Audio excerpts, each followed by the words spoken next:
Hello, my name is Lucas, this is a bit of lit, and I'm here to talk about Empire of Pain, The Secret History of the Sackler Dynasty, written by Patrick Radden Keefe.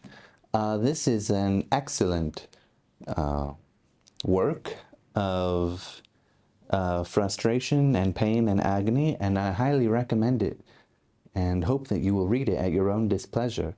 I say displeasure not because there's anything bad about it. I thought it was really well written, well researched.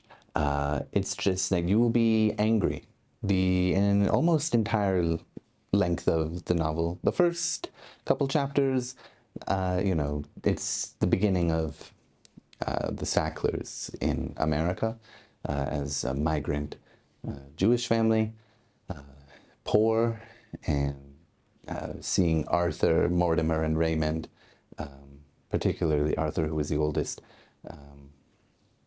take any job they can and build up their capital and start making some serious money, especially when they get into the pharmaceutical industry with Purdue Frederick.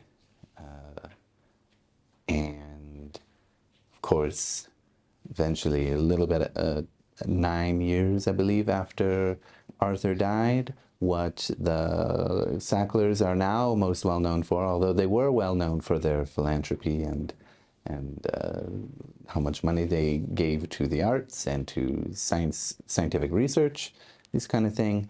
The family is most well known for their company Purdue advertising, pushing the sales of OxyContin, which is an opioid and is a huge factor in the incredibly harrowing situation, disaster of the opioid epidemic that America faces with all kinds of people addicted to opioids, starting with OxyContin, maybe even going to heroin or fentanyl, and yeah, all sorts of other factors, not just the Sackler family, other pharmaceutical industries, the cartels in Mexico, of course, pushing, especially after 2010, when they made OxyContin OP or something like that. I forgot the name of it, but changed how OxyContin was distributed so that there wouldn't be a fast release if you crush it, and then, Anyway, Sackler family now well known for their involvement, or sorry, I should say their company's involvement, because they are totally clean. Their people there, they're upset, of course, that some bad people were working and making bad decisions at Purdue, even though they were all sucking off the teat of the company that their family owned, which went into bankruptcy because they decided to suck it dry before everything fell apart after OxyContin came out of the patent cliff. Anyway, this tells the story of the Sackler family and starts with Arthur, Mortimer, and Raymond building their way up. All kinds of controversies well before the OxyContin problem, of course, with Librium and Valium, which Arthur had a huge part in helping advertise. This book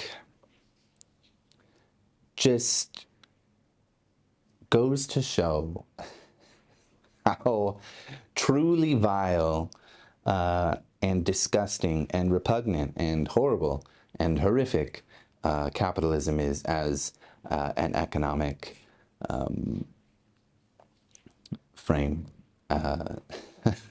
economic system, because they do some shady things. They make ridiculous amounts of money and do lots of shady things, pay handsomely to loyal lawyers who try to, and PR agencies and and whatever they can do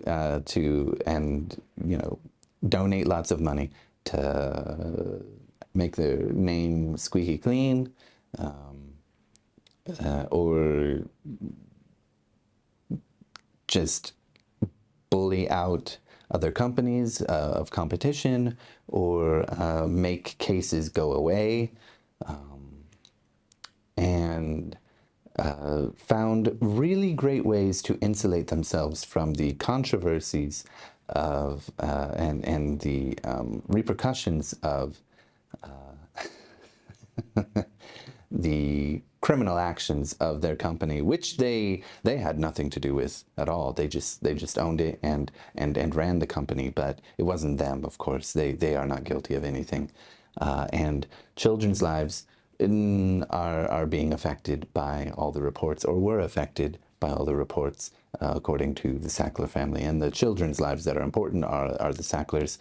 There's a lot of victim blaming, and victim blaming. Sorry, I had I said that and then I was like, wait, did I say the right word?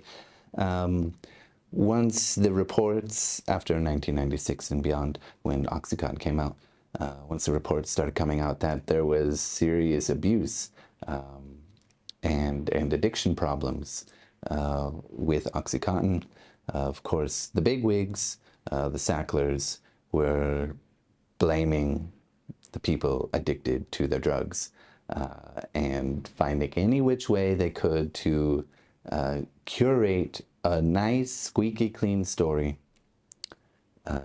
to make sure that Purdue did not take any blame until, of course, 11 years or so later, they went to court in 2007, then again 2020, had some other issues. I mean, it's just unbelievable the things that these people did, these vile, evil cretins sent from hell to torment us like the devils that they are. I mean, whether it's manipulating the FDA and coincidentally hiring the guy who approved the sale of OxyContin to anybody, not just cancer patients, but to all people who might be suffering from the epidemic of chronic pain, which I know is a very serious issue for many people, and not to be taken lightly, but yeah, just reading this book really will just make you despise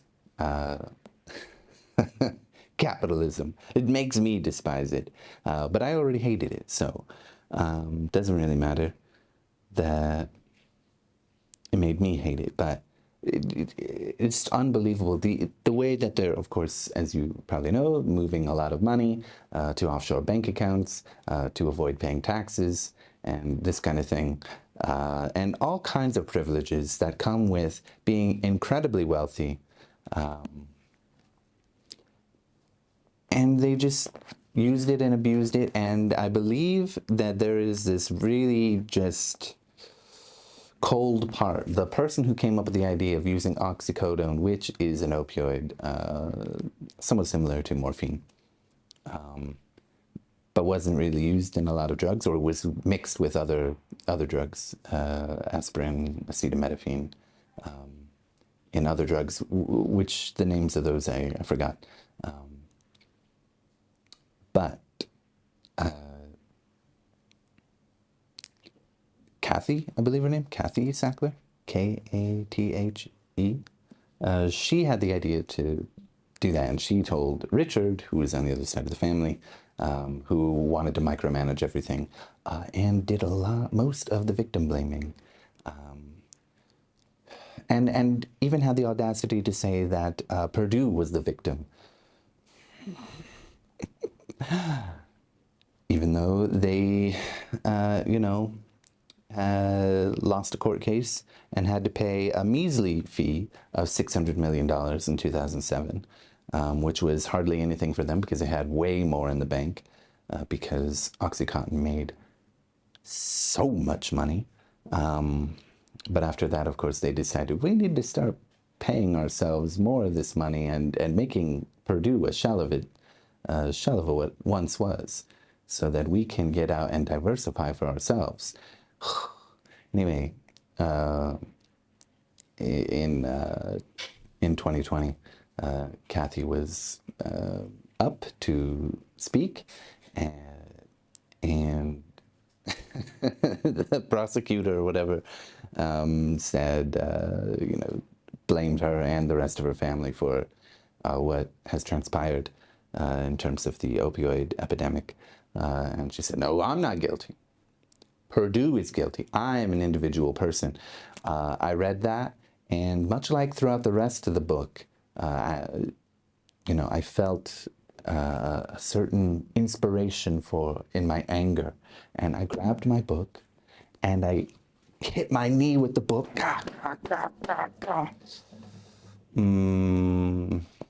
Actually, that was the first time I did that, but just page after page of these revolting monsters abusing the system of capitalism to get their way and continue to make incredible amounts of money. Now they are one of the richest families. And I just felt a little inspiration. Read it at your own displeasure. Thank you.